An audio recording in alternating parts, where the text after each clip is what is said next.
Welcome back to Area DMG. I'm your host, Philip Wesley, the Mile High Mouth, and for today's episode of Suki Nihon, we are reviewing episode 4 of season 1 of Gravity Falls, The Hand That Rocks the Mabel. This is the first episode where we meet little Gideon, the kind of a main antagonist in this show, and he's pretty great because he's kind of like a cross between one of those old street preachers, like, what is that guy's name? He was sent to jail, and his wife, I forgot what that guy's name was, but he's kind of a cross between, like, a street preacher and a politician, and also he's very short because he's a kid. He's like a little temperamental brat kid. And everyone's just like, oh, he's so adorable, and he's terrible. Anyways, Dipper and Mabel go to his tent of telepathy and see his show. He sees Mabel and decides that he loves her. He has to be with her. She's his queen. And he asks her out, and Mabel's just like, I can't. I'd feel bad if I said no, and that's kind of horrible, actually. A lot of this episode is Mabel not standing up for herself. It's okay to tell people no, that you don't want to hang out with them, that you don't want to be their friend. And Mabel being the nice kind of like, she's kind of like, she can be mean to Dipper sometimes, but she's one of those people who wants people to like her. Kind of what you would say, that would be like a weak id or a weak ego. And because of that, she's finding it really hard to tell Gideon, who's just really creepy. There's this great part where they're up on top of this roof, and they're looking over the town, and he's like, it's like I could rule over all of them. He's got like this really great folky voice to him. And he's like, and you could be my queen, Mabel. And she's all like, and then he's just like, he's got this really great noise he makes, like, that voice actor is pretty funny in this.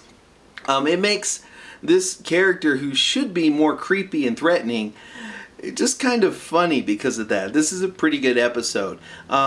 Dipper eventually confronts Gideon about this. The B plot is that Gideon's dad and Grunkle Stan are thinking like, well, if Mabel and Gideon get together, we could combine our collective empires and make some money.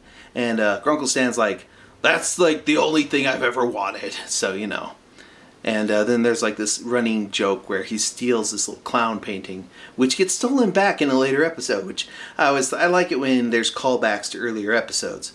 Anywho, Dipper confronts Gideon. Turns out Gideon has a little locket which allows him to levitate objects and such. And eventually there's a little fight between Dipper and Gideon. Mabel intervenes and then gets that locket, destroys the locket, and Gideon's all like, I will have my revenge! And it's kind of funny. But at the end of that episode, the important thing is you realize that Gideon has the second journal. That's pretty much the big takeaway from this. A couple more notes in here. Let's see. There is a part here where Grunkle Stan mentions having been in prison in Colombia once, and Wendy kind of gives Mabel some, I guess, dating advice. Mabel asks her how to break up with someone, and then Wendy's all like, let's see. She just names off people she's broken up with,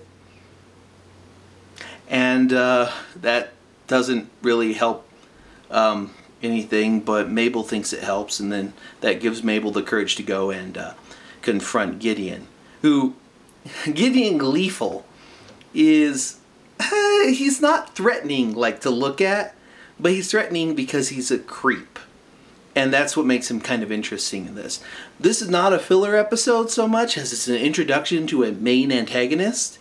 I mean, there's a lot of early foreshadowings in all these episodes. Because if you've been watching these episodes very carefully, you'll start noticing like certain little triangles and stuff in the background. A lot of instances of the numbers 618, or of different codes and things in the background. I kind of love that, because Gideon is the first season sets up Gideon to be your main antagonist, and then near the end of that season there's a little bit of a twist which sets up the season 2 antagonist, which is just great. Looking back on these, it's pretty good. The little bit of music there is pretty good. His whole revival style type of telepathy is pretty great. It's a great episode overall. Not filler, actually fairly important, and really well made. I liked it. Did you like this episode? What do you think of little old Gideon as a antagonist?